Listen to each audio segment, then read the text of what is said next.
Hey horror fans, Bored Now back with you. Today I'm going to be talking about a recent Shudder release. It just came out this week, I think. It's called Ghost Killer. So, full spoilers from the start of this review. This is a Japanese horror action film. It's directed by Kazuki Salamura, who also has been involved in Baby Assassins, 1% Warrior, and Bad Sea. I don't know if you guys have seen any of those. You can let me know the suggestions after I've watched this movie. But on HBO Max, they've got Baby Assassins, which is the sort of spin-off TV series. The plot for this one is when Hitman Kendo is killed unexpectedly, his wrathful spirit possesses the body of a college girl, Flamenco, and the two embark on a mission of revenge. So the idea of the movie is then to exorcise him from her. He has to get revenge on the person who killed him. And he, as I said, he's a gang member, so it's all related to that. And there's this thing which the film does quite well, I think, where they start to learn each other about each other through the other one, and they almost bring something to the other one because Flamenco, I'll say Flamenco, even though that sounds like a dance, but at the start of the film, she's this quite timid young college student, and there's something empowering as the film goes on about her learning to stick up for herself, like, because one of her early scenes, I think the first scene we see her in, is she's got to do like an interview for college, and it's in a bar with this sleazy sort of guy. And the film has a bit of fun. It almost has this heightened kind of like B-movie type pulpy quality with some of these characters where they feel, even for like sleazy drunken guys, a little bit over the top. Learns to stand up to them and have a little bit of an edge. One thing early on when she's first possessed by the hitman as well is then she stands up and defends a friend who is getting abused by someone. The film ends with them moving in together. Stuff like that. The film has this odd sort of lighter touch to where stuff that's quite dark, it doesn't necessarily shy away from it, but it does have its own sort of quirky little feel and way of dealing with it. And I think you just accept from the start of the film then it's got a certain tone to it, and it's got a certain like nihilistic type edge. And it does this thing that a lot of Asian cinema does, which I don't think any other region can get away with quite the same way, or at least not consistently. Because there's definitely bits in this that feel quite grounded and quite realistic, quite gritty. But then there's also stuff that are very like eccentric and wacky and just has a certain like dark comedy flavour to it, which you would think wouldn't really drive with the other stuff going on in the movie, but somehow it just works. It just gels together really nicely. One thing I like at the start of the movie is like literally the first scene where the hitman is killed, is the way it just happens out of the blue. Like, it starts off with a fight with him and these other gang members, and that's quite a well done fight. It's almost like this dance type move, and it's almost like, well, it's quite realistic, but it also has this like slightly left field like feel to it. But it's quite a tightly done little sequence. But then it's sort of funny how then he relaxes, smokes a cigarette, and then he's taken out of the blue. And the film does quite a good job of making like a mystery out of that. It almost became a bit more of a mystery element than I expected. But it uses that premise, and it uses like these two characters merging to give you some quite good character development. Like the hitman changes quite a lot, and definitely the college student changes quite a lot as well. And you get some weird sequences, like when he first possesses her and she's like, he's talking through her, so she's almost talking as him. And there's fun little black comedy type moments where she's trying to ignore him, and her friend is like, well, isn't he right behind you now, and he's kind of shouting at you. And there's moments like that that sort of made me laugh quite a bit. After the first bit where she's been out with like the drunk guy, the barfly, who's like basically sleazing onto her, like they get smashed, and then the next morning she randomly just sort of kicks him and shouts, "You're fucking boring." And there was just something about the delivery of that moment and how it came out of the blue that made me laugh quite a lot. But I think that actress is really good. The other lead is good as well, but I think she was really good. Like, you really believed that she was this quite timid, awkward sort of student in like the bar scenes, for example. But then when she has a moment of rage, or you start to see the changes in her, I really believe that as well. I think the actress played it really well.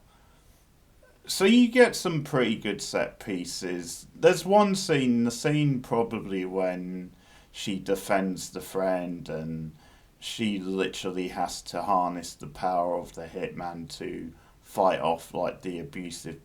That scene was probably a bit too cheesy because you literally have his hand hovering over her, and then she's being controlled by it. I thought that came off a little too maybe goofy. So there's one or two moments like that, but by and large the film handles that stuff pretty well, and you get some exciting scenes, you get some entertaining scenes. It sort of plays with things like when they stumble across one of his fellow gang members and they think he's got a link to what's going on. Really plays with some ideas, because when he wants for Minka to kill these people that he's got held hostage, and she's trying to fight and resist and not do that. But they really play with this stuff quite nicely, and you get some intriguing situations.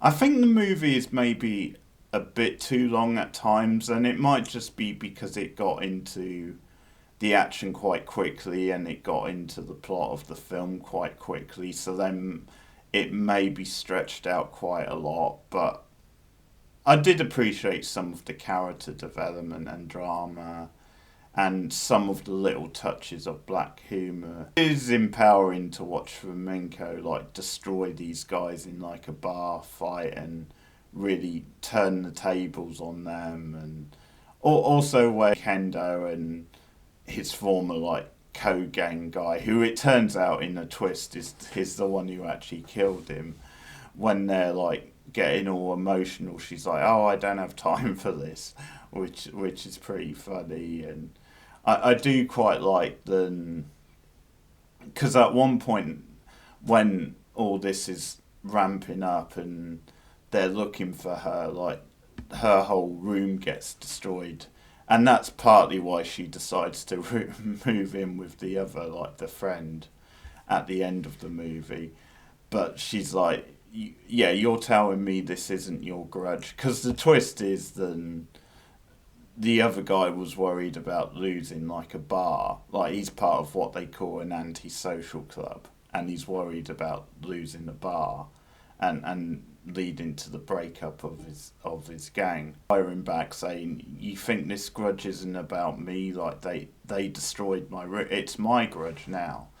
And I thought she was really good because I like the other lead, and you get a couple of other supporting characters, and I think all the actors are doing a solid job. But I especially liked her character, probably because you see the most growth in her, and I think just this actress who at the start of the film is quite timid and awkward, just seeing her play this fun side and be a little bit more empowering. Sleazy world, which doesn't always feel sleazy in the movie, because I think it does have this quite quirky, eccentric vibe that I was getting into, but it's good to see her develop in the way she did, and the actress is having fun, and it just has this heightened sense of reality, which I really got into at times. That really works. So Yeah, it's a good movie. I think there's one or two things that maybe could have tightened it up, but overall, I do think it's a good movie, and I would check out Baby Assassins. I think the series was called, which is on HBO. I would check that out as well. That features the roommate, like the best friend. Right, I had a good time with this, so I would say 7 out of 10. I'll give it at least on the first watch. But it's on Shudder now, so I recommend checking that out. Oh, don't forget to like, subscribe, comment if you've seen the movie. Let me know what you think of it. And also just to promote something else, because I do big horror franchises on this channel. And this week I will be starting Friday the 13th franchise. And it will be me and Lady Sasha, who has appeared on this channel a few times in the past. She will be joining me for that review, so that should be a fun one. If you're a fan of those movies, then you can maybe have a rewatch of that and get ready for the review. But I will be reviewing all of the Friday the 13th movies in the coming months, so look forward to that. Other big horror franchises, I've done all of Scream apart from the most recent one, 7, but I will be doing that soon. I've also done all of the Halloween franchise, all the Final Destination franchise. Thanks for watching. Keep watching horror movies, and I'll see you soon, guys. Bye.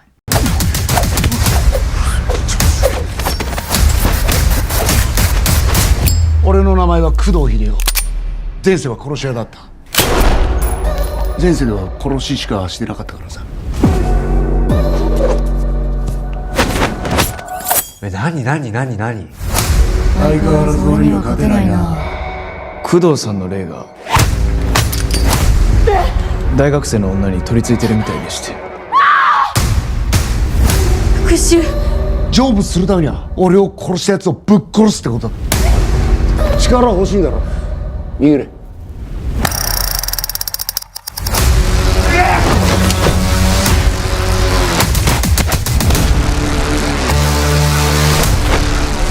殺すぞ。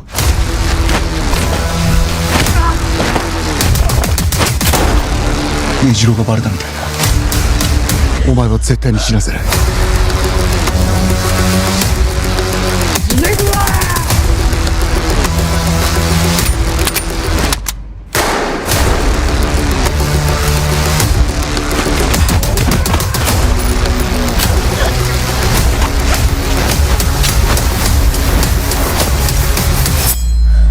ゆっくりそっちへ回れ。